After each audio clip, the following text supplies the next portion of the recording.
Today we take up chapter 40 of the Tao Te Ching.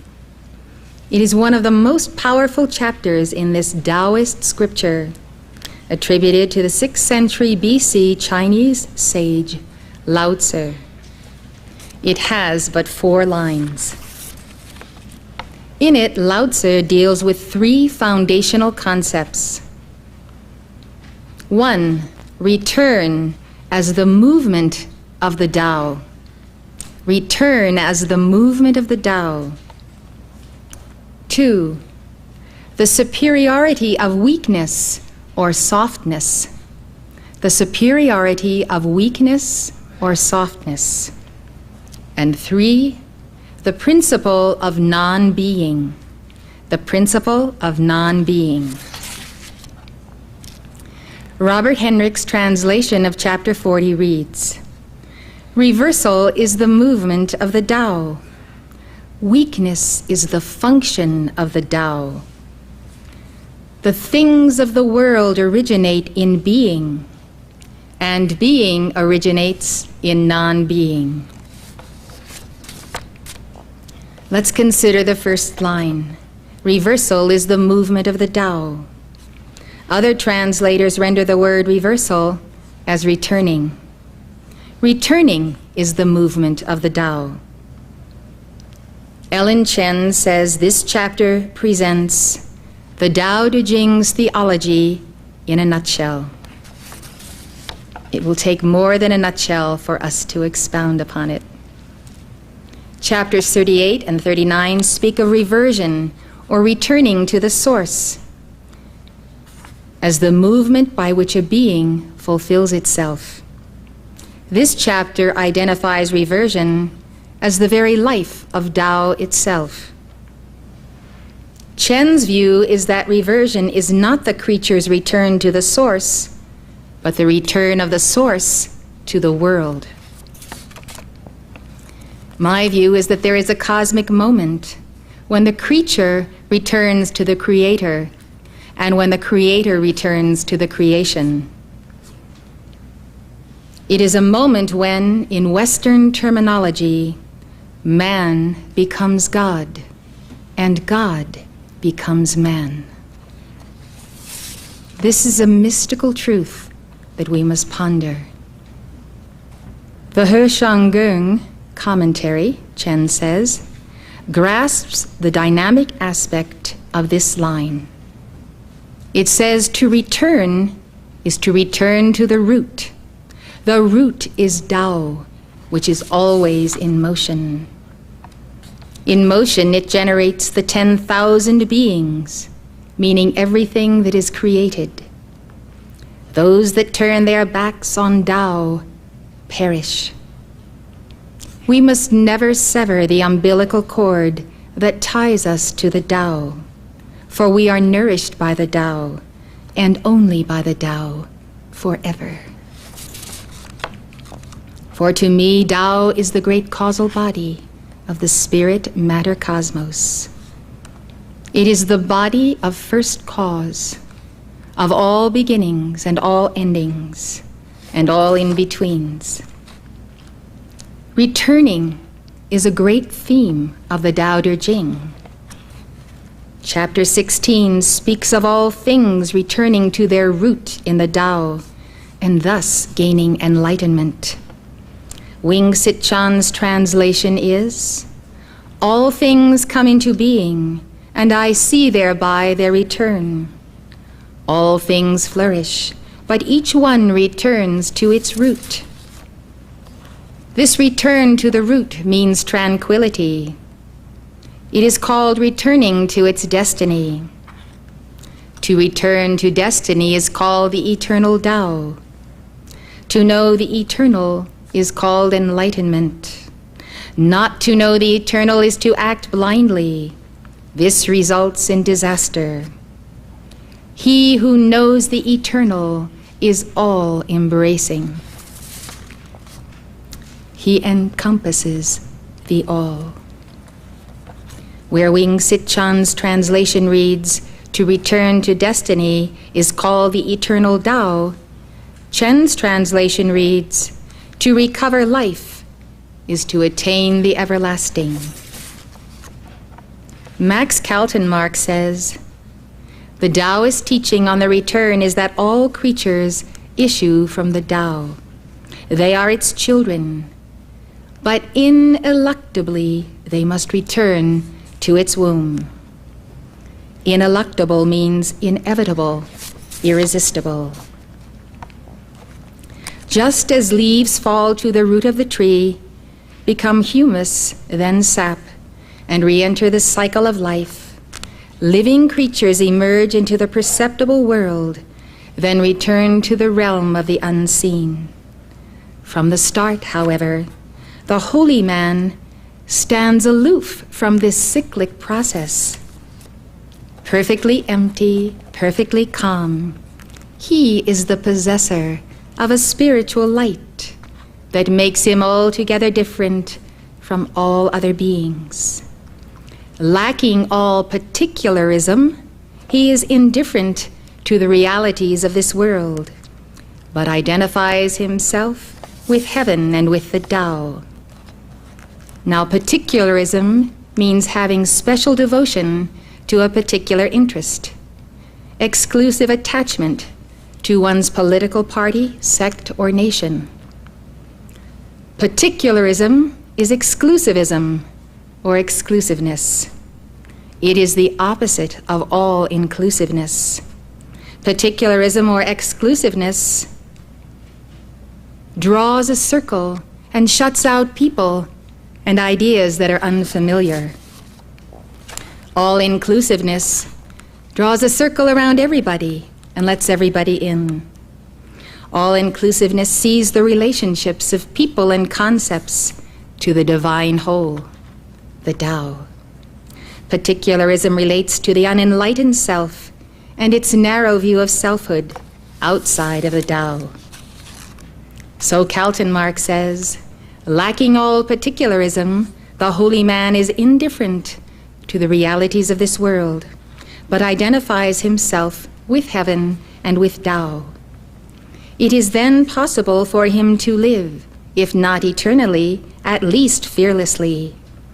The law that everything must return to its starting point is universal. Essentially, then, in one of its modes, the Tao is movement. If it were not for this movement, such things as creatures and life could not exist. There could be nothing but an undifferentiated unity. One of my earliest perceptions of the universe and of the universal presence of God was this sense of movement, that by the movement of the worlds and the stars and the suns, and of the cause behind the effect of all these, life itself was generated and perpetuated.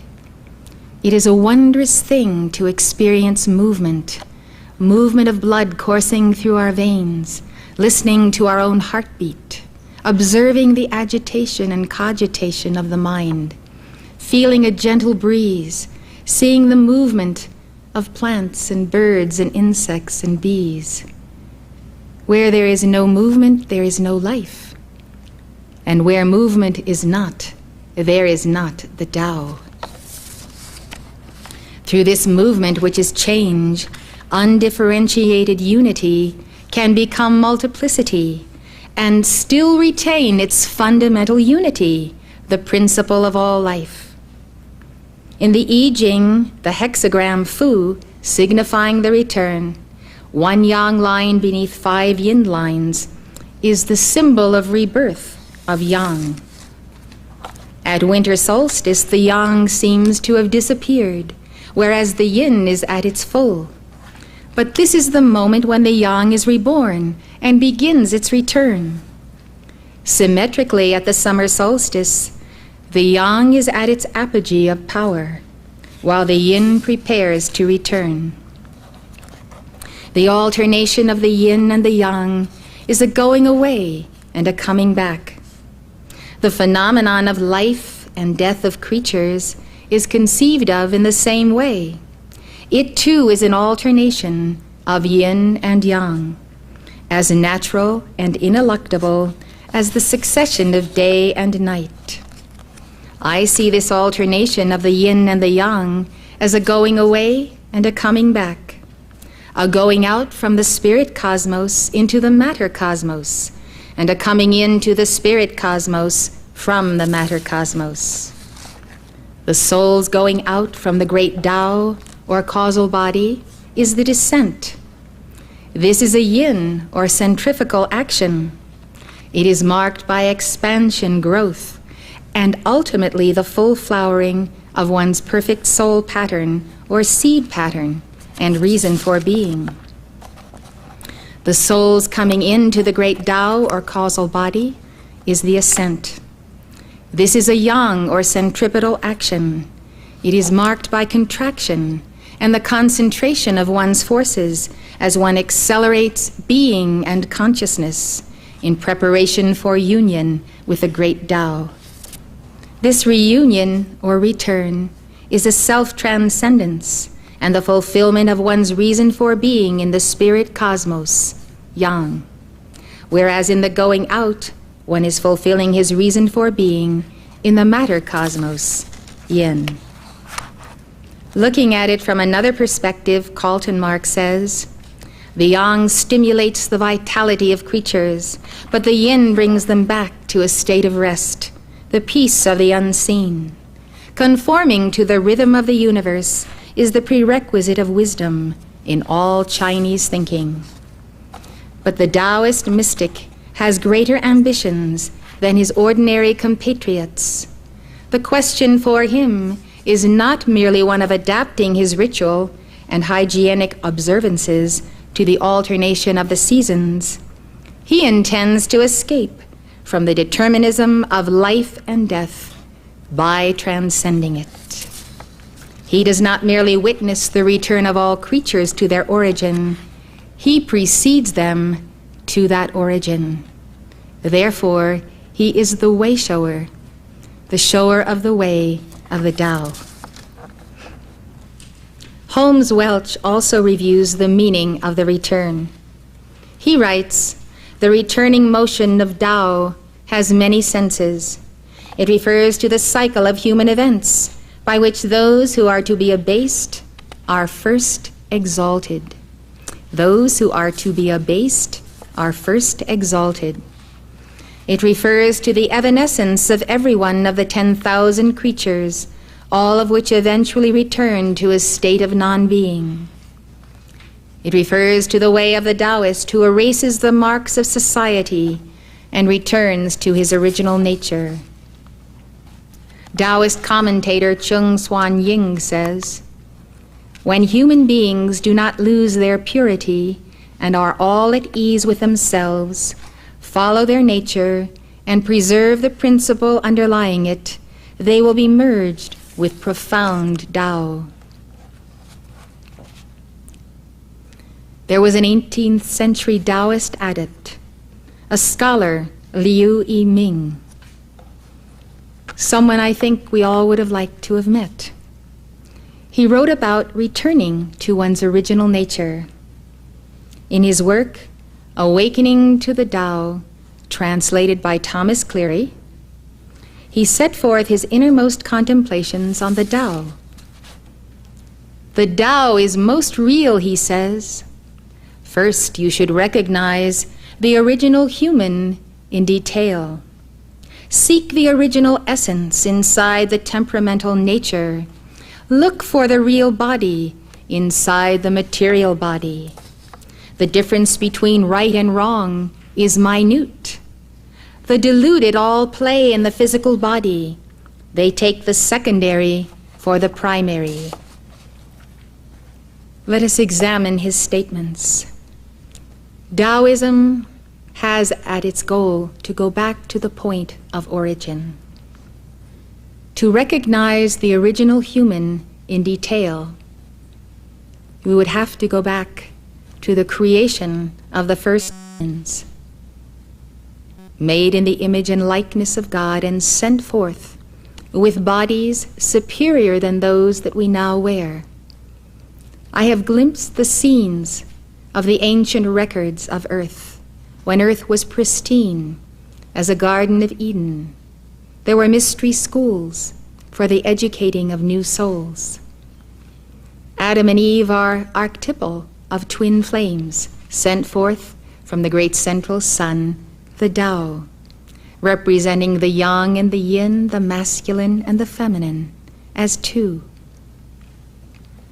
These original bodies were merely a step down from the etheric octave, the highest level of being that we experience on earth. We experience that level in the divine memory of God. We experience it perhaps when our bodies sleep at night and we are taken to schools of light. We experience it between embodiments, and we are actually continuously, consciously aware of it. And yet that awareness is below the conscious level of daily awareness. And so to go back to that level means tapping the Akashic records and looking upon these pristine bodies of grace and beauty and symmetry and balance of the yin and yang forces, created by Elohim, as Genesis tells us, created after the image of the divine us, male and female. Elohim is a plural noun for God, showing that made in the image and likeness of God means made in the image and likeness of Father, Mother. Male and female created he them. When we think about the stature and the grace before there was the departure from a consciousness of unity, that is the point of origin, when we first descended from the spirit cosmos into the matter cosmos. This we must contemplate, because these bodies were created after the image of what Lao Tzu calls the One. He says the Tao gave birth to the One as a child. I think of the One as the Holy One of God. I think of a singular one because there is only unity, not plurality, in true being. So we are reminded of the concept of the only begotten Son of God, who is called the Christ. This Christ is a universal principle and a universal being. It is that which came forth from the Tao as sign and signet of the Tao, that we might recognize the Tao through him, her. We are all intended to embody this one, this Holy One of God. It is our true nature. And when we look into the eyes of this one, as that one becomes personified through us, as our inner teacher, we recognize that we are made out of that Christ image. Call this by any other name but Christ, whatever is the religion of your choice, but understand that out of the Father, Mother, God, perpetually in motion, the great Tao, there does descend the individualization of that Tao. If you look at the chart on the screen, you will see a conceptualization of this one. There are 3 figures in the chart. The upper figure represents the great Tao. It is a representation designed to bring the Tao very close to you. You see it as hovering above you. Since there really is no time and space, why should we imagine the Tao anywhere else but where we are? This is a source of great comfort, because it is our source. We came out from it, and we shall return to it. So you see concentric spheres of light. You can imagine them being the size of the vastness of our physical cosmos. And yet, in co-measurement to our being, those spheres of light rest above us. There is a pulsating flame, and the point of the I am that I am in the center. It is in perpetual movement. It fulfills the law of the Tao, of the yang becoming the yin, and the yin becoming the yang. And at each point where yang becomes yin and yin becomes yang, there emerges this Holy One of God. So that Holy One of God is the divine pattern of our own selfhood and personhood. To show that one that was born out of the Tao, we see the center figure in the chart. It may be called the Christ Self, or the Holy One, or the Only Begotten Son, but it is the true and eternal nature of each and every one of us. This Holy Christ Self is so intimate that we hear it as the inner voice of conscience. You can develop a listening ear for that conscience, and this is what Lao Tzu recommends, the listening to the Tao. When we listen to that still small voice, we have unerring guidance. This is our permanent self. Now you look at the lower figure in the chart, and this is you and me as we are today. We are a soul occupying sheaths of consciousness. We can see that we have a physical body. We know that we cogitate and think and reason. We have logic. We know that that is the mind, and we call it the mental body. It is also a body of light that surrounds us. We know that we have feelings and emotions and desires, and we have a desire body. We know that we have a memory, and we sense that we have a memory beyond what we have learned and beyond what we know in this life. We have flashes of insight and a sense of great distances and journeys taken and other octaves visited, and souls we know that we haven't seen in a long time. We sense ourselves a part of universal being. That memory is in the fourth of these bodies. It's called the etheric body or the memory body. So these are four interpenetrating sheaths of consciousness whereby we tap in to the memory, the mind, the desire, and the body of the Tao and the one who came forth from the Tao. This is non-permanent being. This is the house of the soul, and of the soul, as the Gnostics teach us, that has fallen from grace and gone out of the way of the Tao, if you wish to use that terminology. And so our sojourn on earth is to take that soul to the place where she can attain reunion with the Holy One of God, with her real and true identity, made in that image and likeness of that one, that Christ Self.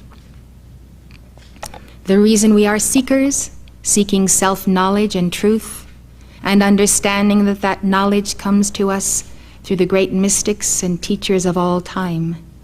We know that we seek because our souls desire union. Our souls desire the return.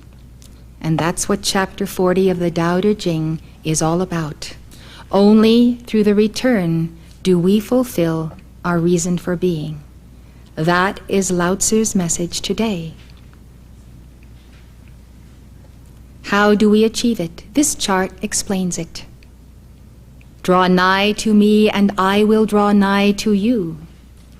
Whether you call the originator of that word Brahman, or Father, Mother, or the Tao, or the great Shekinah glory, we know that if we place ourselves in a mode of spirituality, meditation, of grace, and of peace, we will be closer to God than when we entertain the opposite.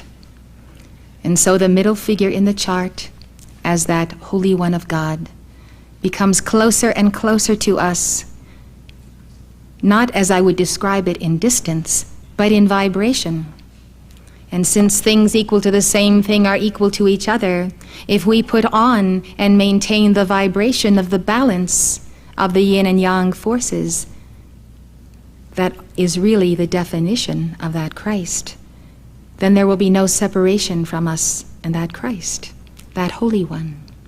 And so if we decide that every step we take in every day of our life, every walk, be a walk in that peaceful presence and that peace-commanding presence, so we will find ourselves merging with that Holy One of God. Jesus was the full incarnation of that Christ, that only begotten Son. He never ever exclaimed that he was the only one who had that only begotten Son of God. Nor is it so written in Scripture. The Scriptures have been misunderstood and misinterpreted, that the physical man Jesus was the only begotten Son of God. Jesus is not only our Master, he is our brother. And as our brother, he says to us, "What I am, you must become. I have come here to show you an example, and I am the example to all people of all walks of life, of all races and kindreds and tongues." Jesus tells us that our souls must become reunited to that real self. We have let go the hand of our real self. Now we must establish that bonding. This is the purpose of our life today. And to help us understand it better, we are considering in this series of Summit University lectures the concepts of Taoism, another approach, another road to the same center and the same source. Now, as you walk and talk with that voice of God, that presence of God, that is that Christ self, and you are one with that Christ, very soon the Father, Mother God represented in the upper figure in the chart, also walks with you and becomes part of you. So that your goal is that these three figures in the chart become one. And you can do this because you have free will and because of other elements that come from the Tao that we are going to take up in this lecture. So, what this great scholar tells us is to seek the original essence inside the temperamental nature. Sometimes we get fed up with ourselves or with others because all of us are so human. But inside of our humanness, there is still that original divine matrix, that original pattern. The original essence we are taught by the adepts of the Far East is a spiritual light, a kindling flame, fire for fire. As we have that fire, so through it we attain oneness with our own higher being, the great Tao. And so he told us to seek the original essence. It is difficult to find. We begin by fanning its flame through devotion to any particular profile of God that inspires you, whether it is Krishna or Lord Gautama or Mother Mary or any of the saints. Devotion to one who has realized God and who has re-entered the Tao establishes our link to the Tao. These great ones who have gone before us are our teachers and our elder brothers and sisters. We call them ascended masters because they have ascended or accelerated out of the matter cosmos into the spirit cosmos. They have returned to the Tao, just exactly what chapter 40 is talking about. Look for the real body inside the material body. The real body is not 1,000,000 miles away from you. It can be congruent with you, but you must become self-emptied so that you can be filled. The real body. The difference between right and wrong is minute. It is the razor's edge of that Holy One of God. It is the Christ mind that divides between absolute good and evil or relative right and wrong. He observes the deluded all play in the physical body. They take the secondary for the primary. The primary body that is yours is that middle figure in the chart, the Holy Christ self. The secondary body is the flesh and blood we wear. Why did God give us these bodies? Why are we in this density of matter? Very simple, because we have set causes in motion that have created effects here on earth in physical bodies in previous incarnations. We come back to the scene of our crime, as it were. We come back to the scene where we made good and bad karma. We come back for resolution. We cannot have resolution with the great Tao unless we have resolution one with another. And so we are assigned to Earth's schoolroom, to different compartments where we can attain this resolution.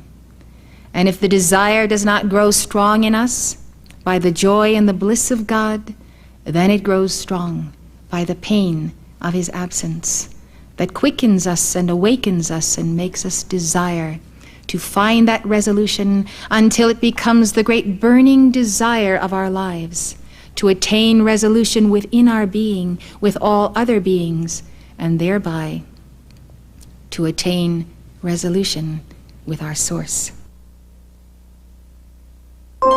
You're watching Elizabeth Clare Prophet, world-renowned author and founder of Summit University.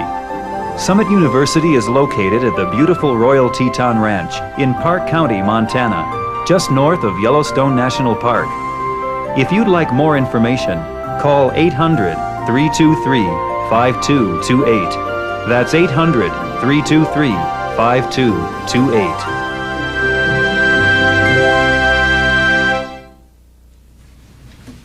Liu Yiming goes on to say, when an infant is born, it has no conscious knowledge, no attachment to pleasures and possessions, no sentimental bonds.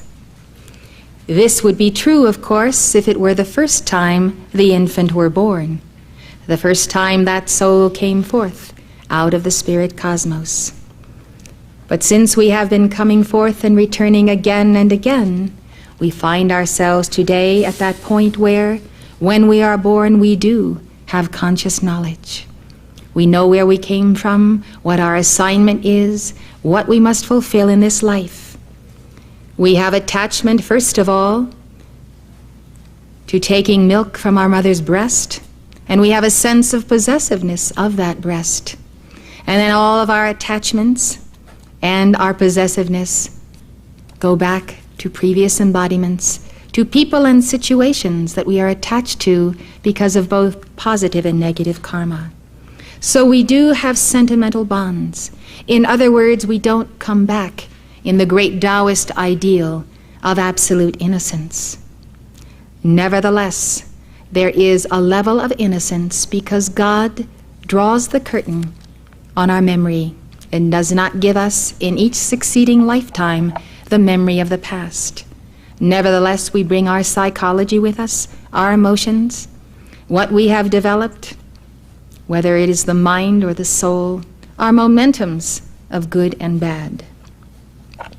But continuing on his theme, for we understand where he's coming from, we read then what he has to say. It knows nothing of wealth or poverty, has no ideas of self, person, being, or life.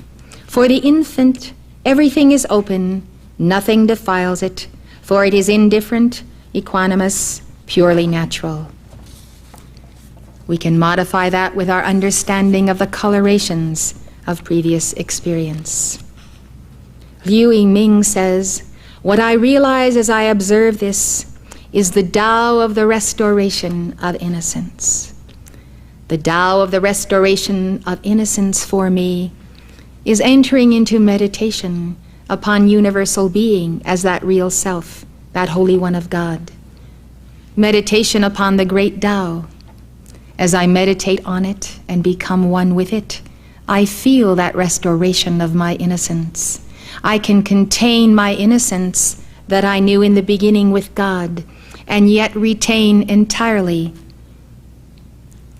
what is that has formed me, my personality, my background, and all of the influences, good and bad. So we can dip into that innocence, and we should attempt to do so daily by lifting our thoughts to other octaves where there is an acceleration of that light. He says if people are able to radically wake up and turn around, shedding attachment to things, this is the restoration of youth, the original state of the infant. Otherwise, one's natural reality is lost, even if one is physically strong and fat as a pig or an ox. What is the benefit? Liu Yiming is saying, if you are not contacting your real self and fulfilling your reason for being, then what good is it to be stuffed with everything you could ever want to eat, or with the material possessions you could ever need? At some time or other, we have all felt lonely in a crowd. I remember feeling very much alone in a New York subway when I received a great and sorrowful message whereby I was grieving. And I never felt so alone as I felt in that crowded subway. No matter how many people surround us, no matter how busy we are, if we are not in touch with our real self, if we are not moving toward that goal of reunion with a great Tao, through our special mission in life, we experience an excruciating alienation from all others and from our reason for being. What is that sense of alienation and aloneness telling us? We must ponder our pain and our separateness until they speak to us and tell us why. Our conclusion must be, severed from our source, like a cucumber that is severed from the vine. We have no life in us. We have no reinforcement of our true nature. This world does not reinforce our true nature, but what is above us in vibration, whose vibration we seek to become, does reinforce us. That Holy Christ self and the Holy Christ flame burning in our hearts, that reinforces our true being, our contemplation of the I am that I am, being where we are. That reinforces who we are.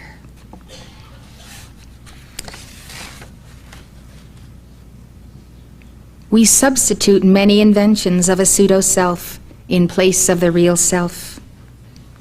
The real self can only be known through the oneness with the Tao. Liu Yiming compares our natural state of being one with the Tao to a piece of pottery.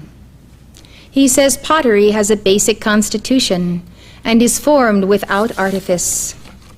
Decorate it with colors, inlay it with gold and jade, and though it may be beautifully adorned, it has lost its basic constitution.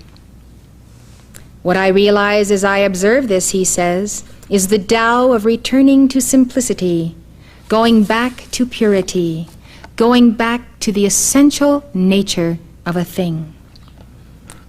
We could add to this perhaps the embellishments of art, our irreverent attempt to glorify the Tao and restore the beauty of its original image and likeness. It is evident in this teaching that Tao is in the eye of the beholder. As we sit and contemplate what this Tao might be, each one of us has a unique sense of that Tao. If we all took out paint and paper and began to paint our concept of it, we would each have a unique rendering. Liu Yiming says the basic constitution of human beings, when they are born, is pure and flawless. But when it mixes with temporal conditioning, senses and objects are activated. Intellectual knowledge opens up. Added to this are accumulating habits and attachments. People pursue their ambitions with all sorts of scheming and cleverness, follow their desires with deceit and hypocrisy. All of their doings, all of their actions are in pursuit of the false. They take what is painful for pleasure, take poison for medicine. Their original basic constitution is completely buried away. This goes to such an extreme that they lose their health and forfeit their lives without a care, bringing calamity and misfortune on themselves without even realizing it. This is why the ancient sages taught people to understand the good and go back to the beginning, to return to simplicity and purity, simply to restore the original state. When you restore the original state, you are clean and naked, bare and untrammeled, without a trace of defilement, having shed clinging to objects entirely. This state is the embryo of sagehood, the seed of immortal enlightenment. This is what is called the real human being. If there is such a thing as a real human being, it is that one born out of the Tao, the middle figure in the chart, who is your real self. For us to become that real, quote, human being, we must become a mirror image and reflection of it. The saints have taught that the soul is a mirror or a clear reflecting pool. God has given us the ability to mirror our real self, but we decide to do it or not to do it by free will. About cultivating this real human being and uprooting the artificial, Liu Yiming says, when you cut weeds, it is necessary to dig out the roots, for if the roots are not eliminated, the weeds will regrow. When you plant trees, it is necessary to nurture the roots, for if the roots are not firm, the trees will wither. Thus I realize the Tao of eliminating the artificial and cultivating the real.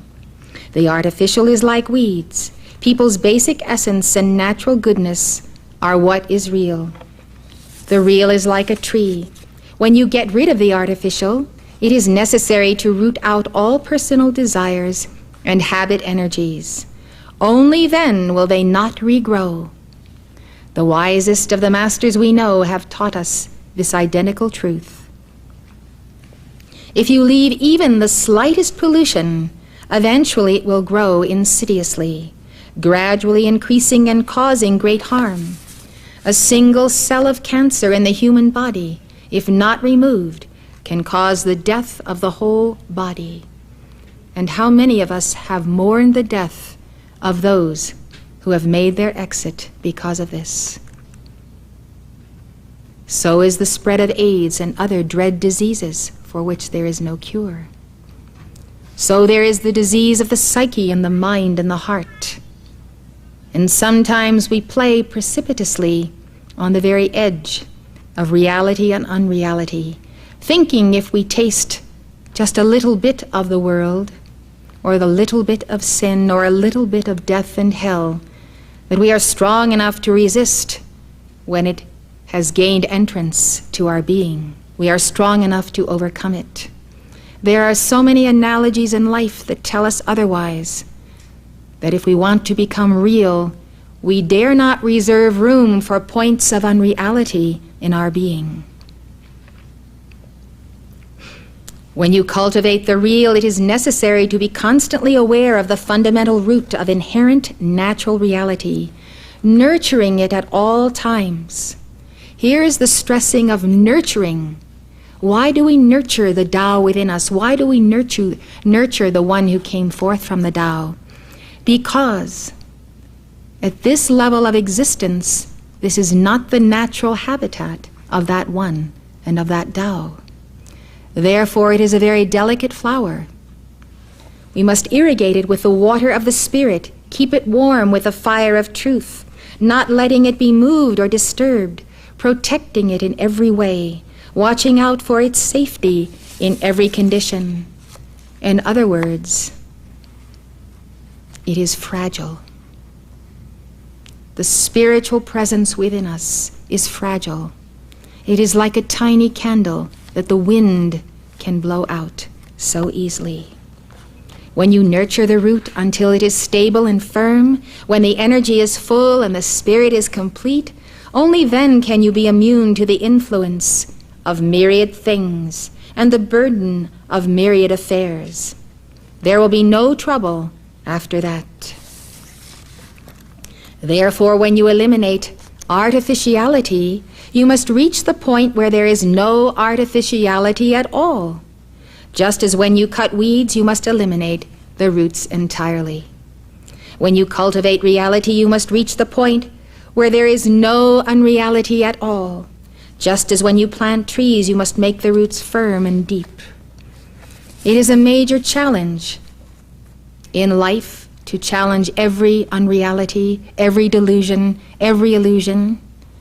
We gather our garments of unreality and our delusions and illusions around us to insulate ourselves from the pain of true knowledge, self-knowledge, and knowledge of the world and the things that are coming upon the world. We insulate ourselves with this delusion and illusion. It is a particular affliction of the American people under the planet Neptune. We must beware of this.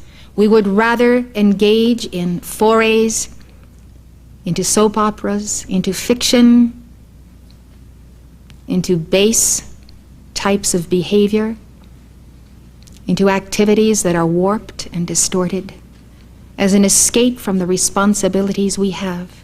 Our first responsibility is to be who we are.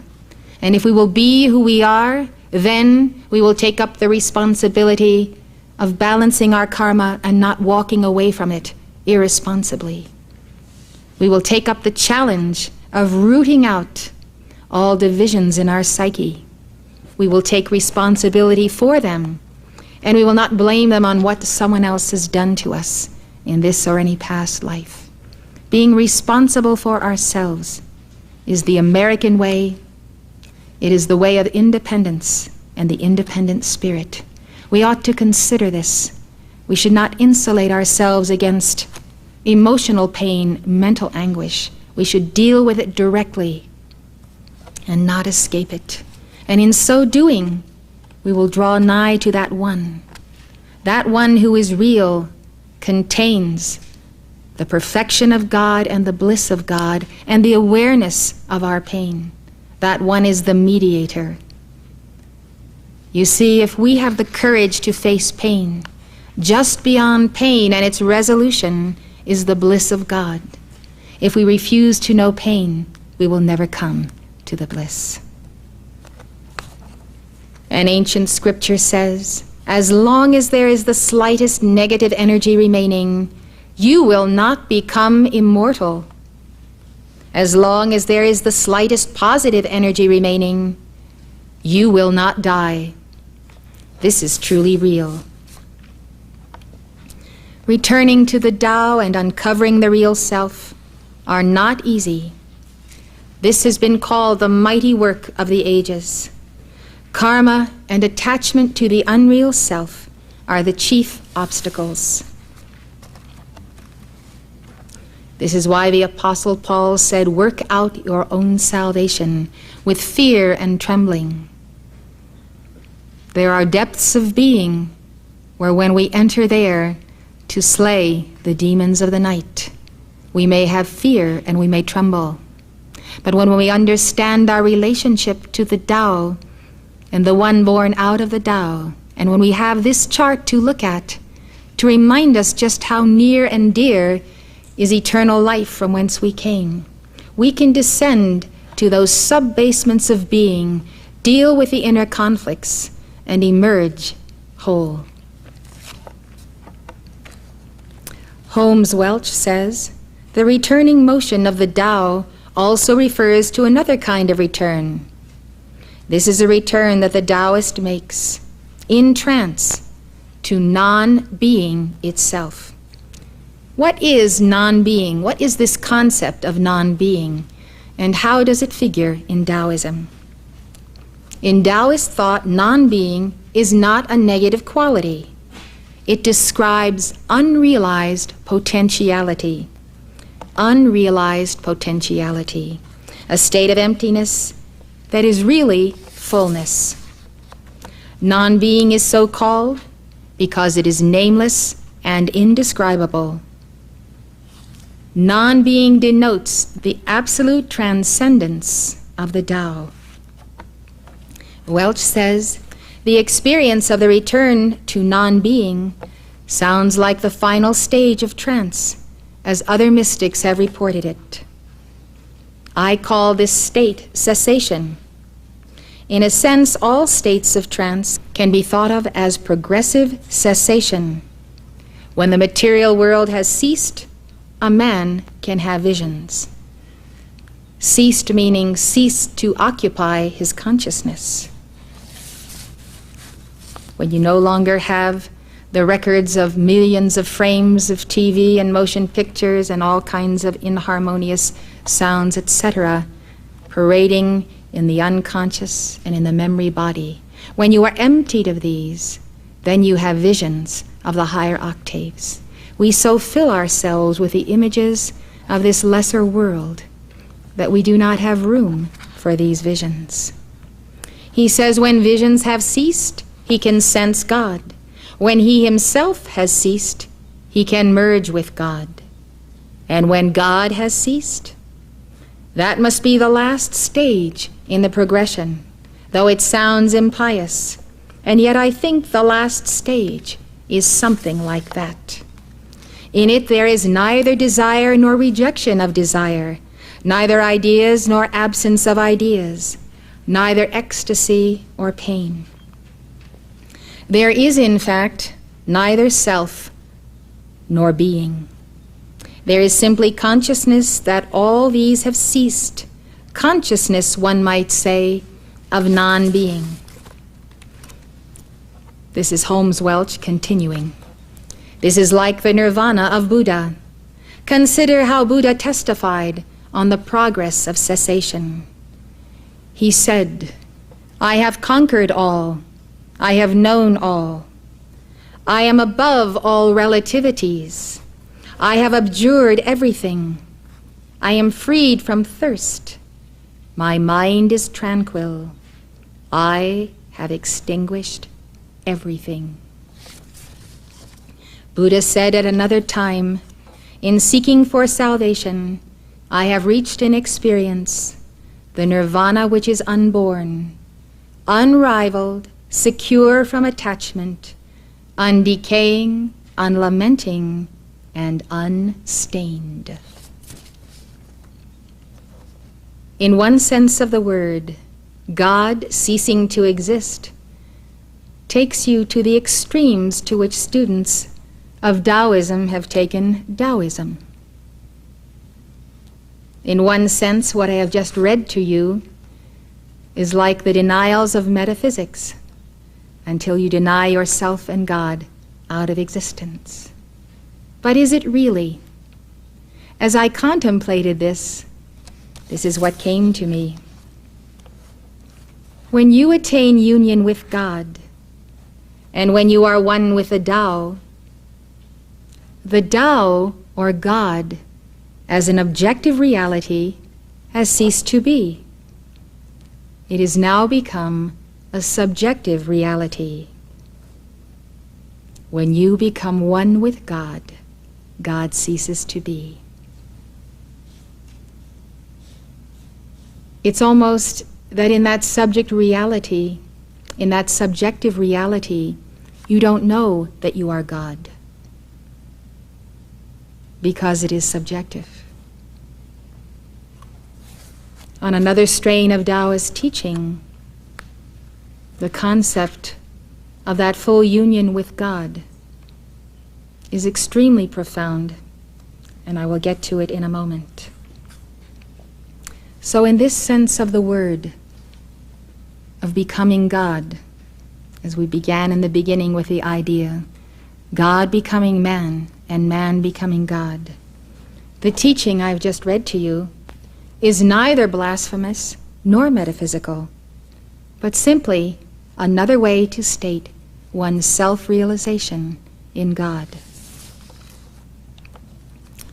Translator R.B. Blakeney's comment on chapter 40 is, "It is worth noting that while Chinese customs set the golden age in the past, this return does not necessarily mean going back by imitating the primitive ancients. Well, we know that long before the ancients were primitive, they were highly evolved, masterful beings. So there is a great height of God awareness at one point in past golden ages, then a descent to a primitive level, and now hopefully an ascent again. So the mystic in China, as elsewhere, was interested in exploring the roots as well as the fruits of life in an effort to know the ultimate truth about himself and everything else. It is rather a return to within oneself, where the ultimate mystery of being can eventually be confronted.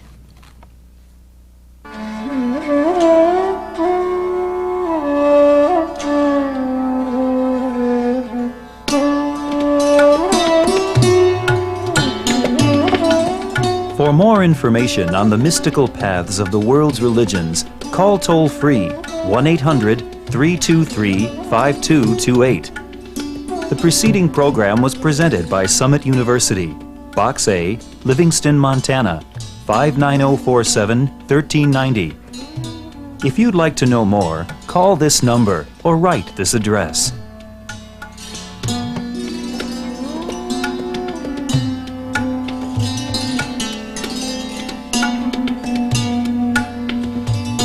For your free copy of Elizabeth Clare Prophet's best-selling book, The Human Aura, call this toll-free number, 1-800-323-5228. This is a limited-time offer, so call now for your free book.